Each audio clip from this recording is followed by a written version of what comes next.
नमस्कार, Ashwini Rana, founder voice of banking. आज एक चर्चा खास व्यक्ति विशेष के साथ का ये जो एपिसोड है, उसमें हमारे साथ हैं श्रीमान पवन कुमार जी, क्षेत्रीय संगठन मंत्री हैं, भारतीय मजदूर संघ के प्रचारक हैं, वर्षों का ट्रेड यूनियन का अनुभव है। उनसे हम बात करेंगे कि जो अभी सरकार ने नए लेबर कोड बनाए हैं, वो क्या है उनमें खास लेबर कोड में। पवन जी, नमस्कार। अभी भारत सरकार ने 29 कानून को 4 कानून में बदल करके और 4 लेबर कोड बनाए हैं।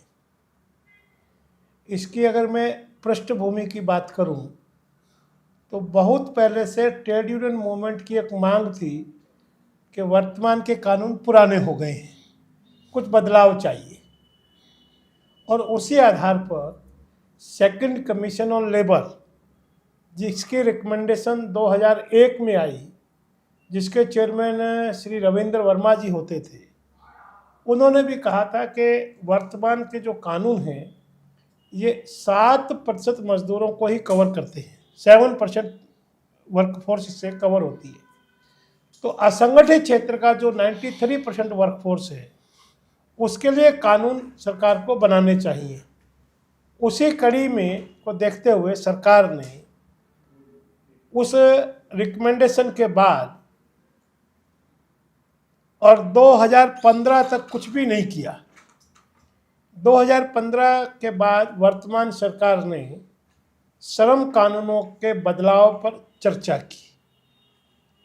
चर्चा में जहाँ श्रम जगत से भारतीय मजदूर संघ, इंटक, एटक, सीटू, एचएमएस इत्यादि 11 मान्यता प्राप्त संगठन के प्रतिनिधि आकर बैठते थे, वहीं उद्योग जगत से जितने भी बड़े उद्योग जगत के संगठन हैं, CII, FICCI, chamber of commerce, PhD, इस प्रकार के लघु उद्योगों के संगठन, बड़े उद्योगों के संगठन, सर्विस सेक्टर के संगठन, सब संगठनों के प्रतिनिधि आकर बैठते थे।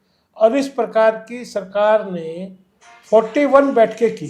उन 41 बैठकों के आधार पर 41 जो बैठकें हुई, उसके आधार पर सरकार ने ये 4 कानून लेबर कोड बनाए, जिसको अभी 21 नवंबर को सरकार ने नोटिफाई किया है। एक बहुप्रतीक्षित कानून थे ये, क्योंकि कोड ऑन वेजेज ये 2019 में पार्लियामेंट में पारित हो गया। शेष के 3 कानून 2020 में पारित हो गए। अलग अलग कारणों से वो डिले होते गए और अब 21 नवंबर को सरकार ने 2025 को उनको नोटिफिकेशन। अगर हम देखें कि वो जो पुराने 29 कानून आप कह रहे हैं कि रद्द किए और ये बनाए, तो उनमें इसमें बेसिकली क्या अंतर दिखाई देता है? आपको अगर मैं थोड़ी सी चर्चा करूं कोड ऑन वेजेस की, कोड ऑन वेजेस में जो एक बड़ा बदलाव आया है, अभी तक जो मिनिमम वेज एक्ट था हमारा 1948 का, उसमें हर प्रदेश सरकार और केंद्र सरकार ने शेड्यूल एम्प्लॉयमेंट की एक लिस्ट अटैच की हुई थी। उस शेड्यूल एम्प्लॉयमेंट की लिस्ट से बाहर जितना भी वर्ग था वो मिनिमम वेज के दायरे में नहीं आता था। अब सरकार ने वो लिस्ट हटा दी। अच्छा, इसका अर्थ ये हो गया कि प्रत्येक मजदूर, लास्ट मैन जो वर्कफोर्स से जुड़ा हुआ है, वो इसके दायरे में आएगा। ठीक है। दूसरा, पहले प्रदेशों में रिवीजन की पावर स्टेट गवर्नमेंट को थी। अब भारत सरकार और अपने अपने ढंग से तय करते थे मिनिमम वेज जो मिनिमम वेज जी। अब अगर मैं एक अंतर बताऊँ आपको, 3 स्टेट का लगभग 80 किलोमीटर के दायरे में कितना बड़ा अंतर आ गया। जहाँ दिल्ली में मिनिमम वेज 18,500 के लगभग है, वही हरियाणा में 11,274 है। अच्छा। वही राजस्थान में 7400 रुपये है। अब 7400, 11,000 और 18,000, बहुत बहुत बहुत बड़ा अंतर और है। कुल मिलाकर डिस्टेंस कितना है? तो 70-80 किलोमीटर का। बिल्कुल। धारवाड़ा भिवाड़ी जाएंगे तो 70-80 किलोमीटर का अंतर आता है। यानी 70-80 किलोमीटर में वेजेस का इतना बड़ा गैप आता है जी। अब सरकार ने क्या कहा कि base rate basic floor rate ये भारत सरकार तय करेगी। उससे ऊपर देना तो उससे ऊपर दे सकते हो, कम नहीं कर सकते। तो बहुत बड़ा एक बहुत बड़ा बदलाव है। बहुत बड़ा बदलाव है। दूसरा, सरकार ने क्या कहा, 5 साल बाद सरकार रिवाइज करेगी ही, भारत सरकार अच्छा, त्रिपक्षीय समिति के माध्यम से। ठीक है। जब अब जैसे हरियाणा में भी 10 साल हो गए रिवीजन हुए, अलग अलग स्टेटों में कहीं 10 साल, कहीं 8 साल, कहीं 12 साल ऐसा रिवीजन लगता है। एक और बड़ा अंतर आया जिसकी बहुत चर्चा देश में नहीं होती हुई, जब से मिनिमम वेज लागू हुआ तो जम्मू कश्मीर में वो लागू नहीं था। नहीं, महंगाई भत्ते की किस्त नहीं आती इंडस्ट्रियल वर्कर के लिए। जब सरकार ने रिवाइज कर दिया, नहीं किया तो नहीं किया। अभी भी वहाँ 2022 में पिछला रिवीजन किया था उन्होंने, उससे पहले 17 में किया था। 22 के बाद उन्होंने इंडस्ट्रियल वर्कर को महंगाई भत्ता ही नहीं दिया, महंगाई भत्ता की प्रोविजन ही नहीं किया हुआ। ऐसे हिमाचल में भी मिनिमम वेज में इंडस्ट्रियल वर्कर के लिए महंगाई भत्ते का प्रावधान ही नहीं है।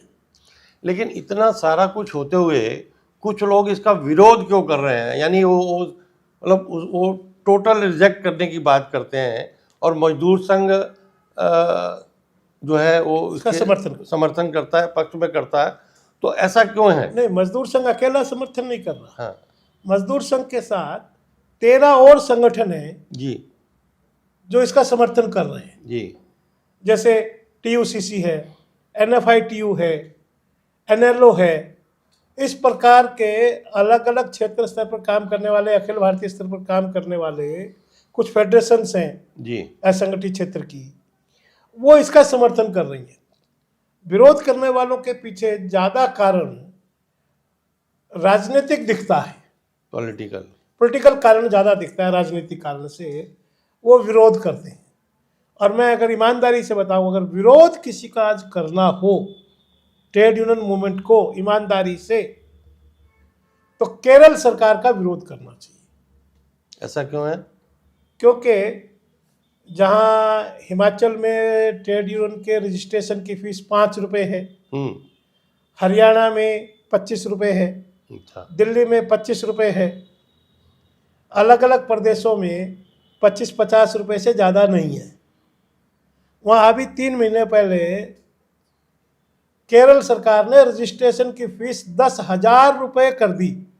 अरे, जो कि अपने आप को वामपंथी जो विचारधारा की मजदूरों के हितैषी बताते हैं। हाँ, और वहाँ पर ट्रेड यूनियन मूवमेंट कहते हैं कि बहुत ऑर्गेनाइज्ड है, वेल अवेयर है। इसीलिए उसको क्रश करने के लिए, ट्रेड यूनियन की वॉइस को बंद करने के लिए, नए रजिस्ट्रेशन ना हो पाए इस काम के लिए उन्होंने रजिस्ट्रेशन की प्राइमरी फीस जो गवर्नमेंट के पास डिपॉजिट करनी है वो 10,000 रुपये है। पेपर की तैयारी में और बाकी खर्चे उसके अलग से आएंगे। यानी इसका मतलब सीधा सीधा वामपंथी जहाँ केरल में ट्रेड यूनियन को क्रश करना चाहते हैं, वहाँ केंद्र में केंद्र सरकार के विरुद्ध जो है वो इसलिए दिखता है कि सारा मुद्दा पॉलिटिकल है। इसका मजदूरों के बल्कि ये मजदूर विरोधी निर्णय करके बैठे हुए हैं। हमारा भी ये जो आज ये पॉडकास्ट है, ये इसका मतलब ये था कि मजदूरों को, आम आदमी को पता तो लगे कि भाई ये विरोध क्यों कर रहे हैं। अब ये आने वाले दिनों में हड़ताल भी। आपको एक और बड़ा मुद्दा बताता हूँ। अभी तक ESIC जो सोशल सिक्योरिटी कोड में आया है, बदलाव आया है, 10 वर्कर जिस फैक्ट्री में रहते थे उस पर ये लागू होता था। अभी फैक्ट्री के साथ साथ, मैन्युफैक्चरिंग के साथ साथ एस्टेब्लिशमेंट शब्द आया है। ओके। एस्टेब्लिशमेंट का मतलब ये है किसी भी मॉल में, किसी भी संस्थान में, किसी भी चैरिटेबल ऑर्गेनाइजेशन में, कोई भी किसी मतलब भी स्कूल में, हाँ। कहीं भी 10 लोग काम करते हैं वो इससे कवर होंगे। एक बड़ा दायरा बनेगा। फिर पहले सरकार नोटिफाई करती थी यहाँ लागू करेंगे, यहाँ लागू नहीं करेंगे। आज से 3 साल पहले केवल 393 डिस्ट्रिक्ट में लागू होता था। अभी जनरलाइज हो गया कि 10 वर्कर हैं, सारे देश में लागू होगा। तो आपको ये ऐसे की फैसिलिटी मिलेगी। 2 चीजें और इसमें लागू हुई। 10 से कम होने पर वॉलंटरी कर दिया। अच्छा, अगर 5 वर्कर, 4 वर्कर एम्प्लॉयर चाहे तो, एम्प्लॉयर एम्प्लॉय दोनों चाहे तो कर सकते हैं, कंट्रीब्यूट कर सकते हैं। तीसरा, हैजार्ड इंडस्ट्री में 1 वर्कर पर भी कर दिया। अच्छा। मैंने पूछा एक अधिकारी से, what is the definition of hazard industry, तो उन्होंने कहा एक सिंपल परिभाषा कर देता हूँ, जो जहाँ जहाँ लाइफ थ्रेटनिंग है, यानी दरवाजे खिड़की बनाने का, वेल्डिंग रोड का काम करने वाला व्यक्ति अगर एक भी कार्य करे तो वो इसमें कवर होगा। और एक बड़ा बदलाव किया, एम्प्लॉयर ने पैसा डिपॉजिट नहीं किया, तो ESIC हमें कह देता था 6 महीने से आपका पैसा नहीं आया, आपका इलाज नहीं करेंगे। नहीं करेंगे। अब नहीं कह पाएगा, अच्छा, उसको इलाज करना है, वो पैसे की वसूली अपने ढंग से करे, वो उसका आउटलुक है। आउटलुक है ESIC। लेकिन उसका जिसका कार्ड बना हुआ है उसको ट्रीटमेंट मिलेगा। नहीं, इससे आगे की बात भी है। हम्म, किसी एम्प्लॉयर ने अपने आप को ESIC के साथ रजिस्ट्रेशन नहीं किया है, कार्ड नहीं बनाया वर्कर का, अच्छा, और 10 कर्मचारी काम करते हैं, तो वो भी ट्रीटमेंट का इंटाइटलमेंट है। लेकिन उसके पास क्या प्रूफ होगा कि मैं वो अपना एम्प्लॉय हूँ इस एम्प्लॉयर का? वेज स्लिप दिखाए, अच्छा, एम्प्लॉयर अच्छा, ठीक एम्प्लॉय का कोई आई कार्ड दिखाए एम्प्लॉय ठीक के नाते, और ये सिद्ध करे कि मेरे संस्थान में 10 लोग काम करते हैं, तो ये आउटलुक फिर ESIC का है, पैसे वसूली करना, और बड़ी हैवी पेनल्टी है उसके लिए बनाई सरकार ने। तो एक बहुत बड़ा पॉजिटिव पॉइंट हम मानते हैं कि भाई। चौथा एक बड़ा पॉजिटिव पॉइंट, IR कोड का एक बड़ा पॉजिटिव पॉइंट बताता हूँ। अभी तक कंसिलेशन अथॉरिटी हमको ये बोल देती थी कि साहब एम्प्लॉयर नहीं आया, हम क्या कर सकते हैं। अब इसमें उसको क्वासी जुडिशियल पावर दी है। अच्छा, वो दोनों पक्षों को सम्मन और वारंट के माध्यम से बाध्य करेगा अपने सामने उपस्थित होने के लिए। अच्छा, उसको वारंट तक की पावर दी है, जो कंसिलेशन अथॉरिटी है। ALC वगैरह, ALC जो भी, हाँ, RLC, RLC, ALC, या प्रदेशों में कहीं कहीं लेबर ऑफिसर भी है, इसलिए उसके लिए शब्द आया कंसिलेशन ऑफिसर, लेकिन समझौता अधिकारी। उससे इंस्पेक्टर राज वाली कोई खतरा तो नहीं होगा? नहीं, इंस्पेक्टर राज कैसे होगा? नहीं, मतलब वो एम्प्लॉयर नहीं आता वर्कर के साथ, तो वो जो उसको है बुला सकता है, बाय और फोर्स नहीं आएगा तो निर्णय भी सुना सकता है, बाय फोर्स करेगा। दूसरा, ये कंसिलेशन ऑफिसर पहले सालों साल मुकदमे लटका देते थे कई बार, अब इसकी टाइम लाइन हो गई है 45 दिन। अच्छा, मतलब पहले डेट पे डेट होती थी, अब अब वो डेट नहीं होगी, 45 दिन में फैसला आपको करेगा, फैसला करना है, या फिर वर्कर और एम्प्लॉयर कोई भी पक्ष सीधा कोर्ट में जा सकेगा। पहले वो बहुत लंबे साल बहुत तक लंबे चलता साल तक रहता था, फिर लटकाता उसके बाद वो ट्राइब्यूनल में जाता था या हाई जाता कोर्ट था। में अब ये जाता था। 45 दिन के बाद everybody can approach to the court. ये बड़े बदलाव है। फिर ट्रेड यूनियन की मान्यता का प्रावधान आया, जो अभी तक नहीं है कानून में। ट्रेड यूनियन यानी सेंट्रल ट्रेड यूनियन, फैक्ट्री के अंदर काम करने वाली जो यूनियन है जी, संस्थान में, अभी तक मालिक मनमाना किसी को भी मान्यता देता था जो उसकी खास हो। ठीक है। अभी 1 साल की रजिस्टर्ड यूनियन, यदि 1 से अधिक संस्थान में यूनियन काम करती है, तो कोई भी यूनियन लेबर डिपार्टमेंट में जाकर चुनाव की मांग कर सकती है, और लेबर डिपार्टमेंट चुनाव कराएगा, और जिसको 51% वोट पड़ेंगे वो रिकॉग्नाइज यूनियन, वो रिकग्नाइज यूनियन होगी, नंबर 1। नंबर 2, अगर 1 से ज़्यादा यूनियन, 3 है, 4 है, 5 है, तो किसी को भी 51% वोट नहीं मिलते, तो 20% वाले को 1 सीट मिलेगी, और वह नेगोशिएटिंग काउंसिल बनेगी। यानी मतलब उनका पार्टिसिपेशन होगा। यानी बड़े बदलाव मजदूरों के पक्ष में सरकार ने किए। लेकिन दूसरा ये जो बहुत चर्चा हो रही है कि भाई अभी किसी ने 1 साल भी सर्विस की है तो उसको ग्रेजुटी मिलेगी, पहले जो वो 5 साल था। अभी वो क्या है, आज भी बहुत लंबे समय से लोग 1 साल की नौकरी करते हैं, जिसको कॉन्ट्रैक्ट वर्कर कहते हैं, ठेका मजदूर कहते हैं जी, उनको कुछ नहीं मिलता। अभी सरकार ने कहा कि इसको फिक्स टर्म एम्प्लॉयमेंट में बदलेंगे।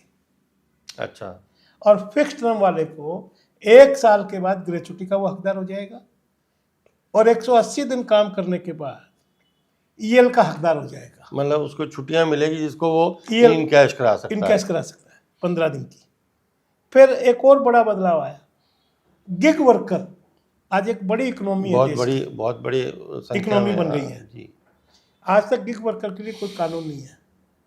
इस कानून में आने से, अब ये कानून आने से गिग वर्कर लेबर लॉ का हिस्सा हो गया, उनको भी सोशल सिक्योरिटी के दायरे में लाया जाएगा, और एग्रीगेटर से मैनेजमेंट का हिस्सा वसूल किया जाएगा और इनको भी सामाजिक सुरक्षा के सारे जितने लाभ हैं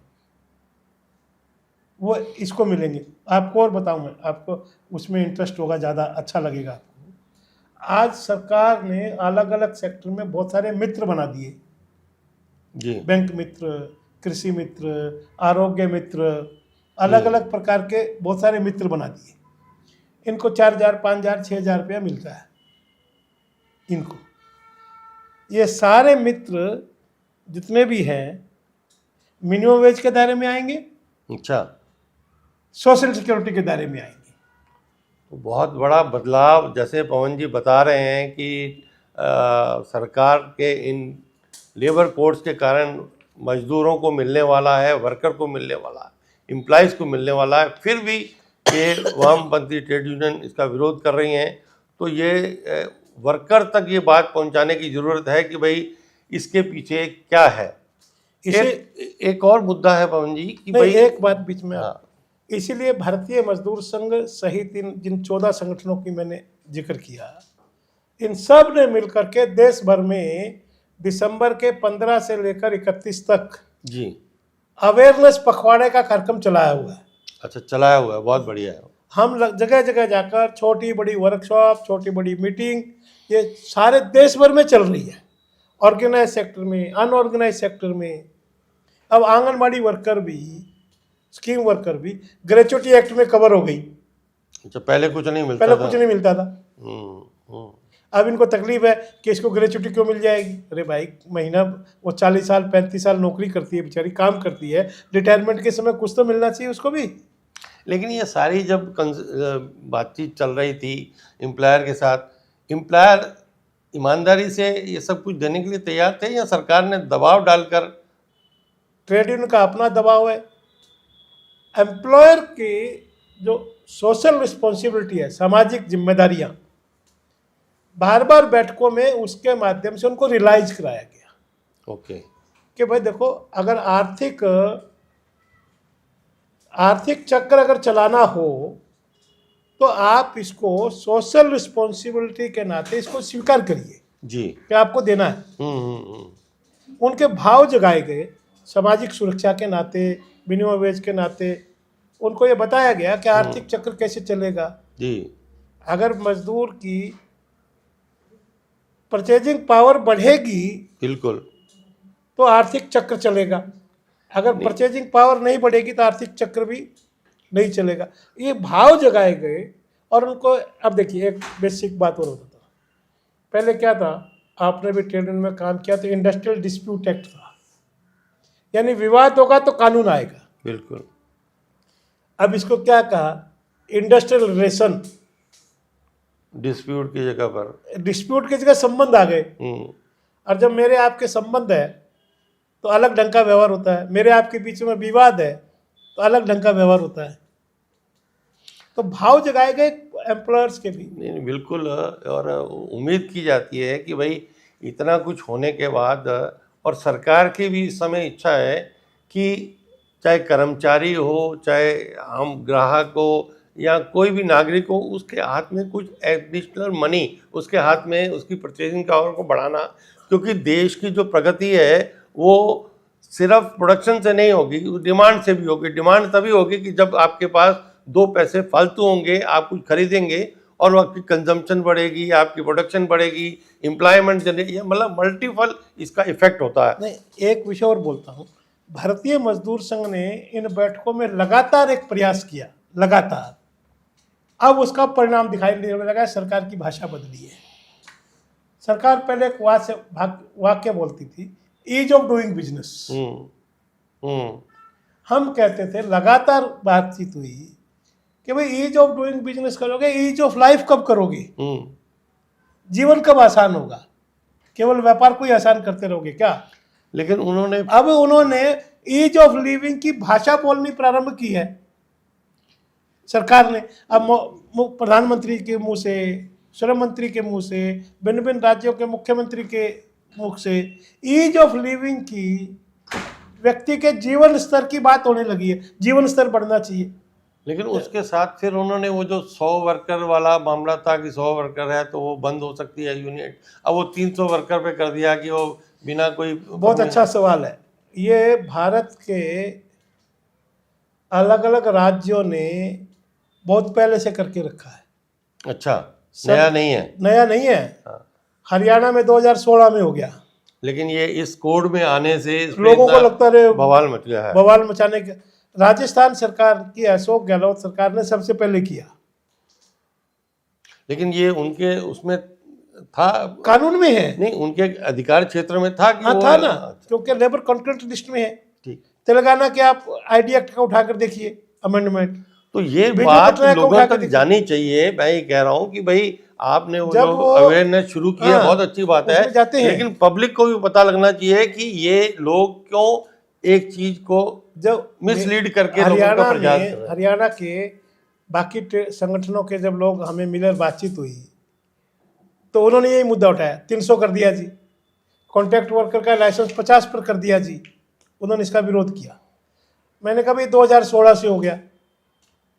बोला हमें पता ही नहीं। पर तुम सोए रहोगे, सरकार बदलाव करती रहेगी, तुम सोए रहोगे। असल में गहलोत सरकार ने किया।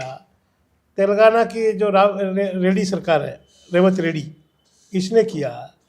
जो ये नवीन पटनायक की सरकार थी, उसने किया। लेकिन तब कहीं किसी कहीं राज्य कोई देश में में हल्ला कोई नहीं हुआ। वामपंथियों ममता ने, ने ट्रेड कर- यूनियन ममता ने ने कर कोई हल्ला लिया। नहीं मचाया। ममता ने कर लिया। केवल बीजेपी सरकारों ने नहीं किया, बाबा ने भी किया, चलिए, गुजरात ने भी किया। बहुत अच्छा एक विषय हो गया कि भाई ये सब तक अब ये जाएगा। दूसरा एक अंत में एक बात कि बैंक जो एम्प्लॉइज़ हैं, बैंकों में बहुत सारे तो परमानेंट एम्प्लॉइज़ हैं, लेकिन आज लगभग 1 लाख के करीब ब्रांचेस हैं पूरे देश में, और वहाँ पर बहुत जगह पर तो एजेंसी के वर्कर काम करते हैं, और कुछ जगह पर ऐसे एम्प्लॉई हर ब्रांच में काम करते हैं, वो सफाई करवाने के लिए, कुछ कराने, ना तो उनके पास लेटर है। क्या उनका कुछ भला होगा? मैंने क्या कहा, उनका ही नहीं, उनका तो होगा ही। अगर आपके घर में काम करने वाली, जैसे ये अभी अपने को चाय देकर गई, ये अगर 1 घंटे के लिए आती है तो she is also covered with minimum wage. आपके घर में झाड़ू पोछा करने वाली कोई महिला आती है, वो भी इस एक्ट में कवर होगी। तो बैंकिंग कहाँ बचेगी? बैंकिंग का ये जो कर्मचारी जिसकी आप चर्चा कर रहे हैं, कोई सफाई करने के लिए आता है, कोई पानी भरने के लिए आता है, अलग अलग कामों के लिए आता है। मेरे नोटिस में है वो। हमने ग्रामीण बैंक के कई जगह केस भी लगाए, जीते भी, रेगुलर भी कराए कर्मचारी। वो कर्मचारी सारे का सारा अब इस कानून के दायरे में आएगा, और जिससे उसको एक बड़ा लाभ, जैसे मैंने कहा ना बैंक मित्र, आज बैंक मित्र को 5,000 रुपये मिलते हैं, कल मिनिमम वेज के दायरे में आएगा, दिल्ली वाले को 18,000 रुपये मिलेगा, तो उसका भला होगा कि नहीं? हरियाणा वाले को 12,000 रुपये मिलेगा, 14,000 जो भी रिवाइज होगा मिलेगा, तो उसका भला होगा कि नहीं? तो इसका मतलब बैंक में काम कर रहे वो मजदूर, वो एम्प्लाई जिनके पास कोई ना लेटर है ना चिट्ठी है, लेकिन वो काम कर रहे हैं वर्षों से, उनका भी इस बोर्ड से भला होगा। लेकिन उसके लिए ट्रेड यूनियन बैंकों में जब काम कर रही है, उनको थोड़ा सा जागरूक होकर उसके लिए एक्टिव रोल लेना, एक्टिव रोल प्ले करना पड़ेगा। तो आज हमें लगता है कि बहुत सारी बातें जो कोड के बारे में दुष्प्रचार हो रहा था या लोगों को पता नहीं था, वो हमारे इस पॉडकास्ट के माध्यम से पवन जी आपने देने की कोशिश की है। आपका बहुत बहुत धन्यवाद। आगे भी आपके साथ हम इस प्रकार की बातचीत मजदूरों के लिए, एम्प्लॉइज़ के लिए करते रहेंगे। धन्यवाद। आप आए, आपका बहुत बहुत आभार, धन्यवाद। नमस्कार।